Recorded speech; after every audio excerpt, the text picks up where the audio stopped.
Woman of God, yes, you, my sister in Christ, this is an invitation to you.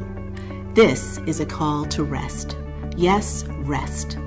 A call to rest in your God-given purpose.